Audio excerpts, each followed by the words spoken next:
আজকে আমরা ষষ্ঠ শ্রেণীর 64 পৃষ্ঠার অনুশীলনী 3.1 4 নং অঙ্কটি নিয়ে আলোচনা করব। এখানে আমাদের একটা ছক দেওয়া আছে। ছকে দেওয়া আছে স্থানের নাম, তাপমাত্রা এবং ফাঁকা কলাম। ঢাকায় দেওয়া আছে 0 ডিগ্রি সেলসিয়াসের উপরে এবং 30 ডিগ্রি সেলসিয়াস। কাঠমান্ডু 0 ডিগ্রি সেলসিয়াসের নিচে 2 ডিগ্রি সেলসিয়াস। শ্রীনগরে দেওয়া আছে 0 ডিগ্রি সেলসিয়াসের নিচে 5 ডিগ্রি সেলসিয়াস।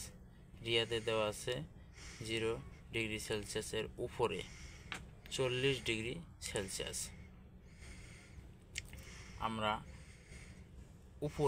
উপরে নির্দেশ করলে আমরা সেখানে প্লাস চিহ্ন দিয়ে সেটা উল্লেখ করব। Degree Celsius. কাঠমান্ডু দেওয়া আছে 0 ডিগ্রি সেলসিয়াসের নিচে নির্দেশ করব আমরা 2 ডিগ্রি সেলসিয়াস দিয়ে। শ্রীনগরে দেওয়া আছে 0 ডিগ্রি সেলসিয়াসের নিচে, এটাও আমাদের মাইনাস চিহ্ন দিয়ে প্রকাশ করতে হবে।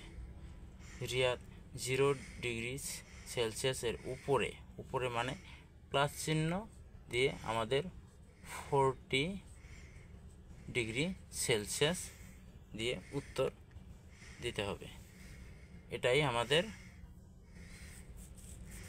এভাবে আমাদের উত্তর বের করতে হবে।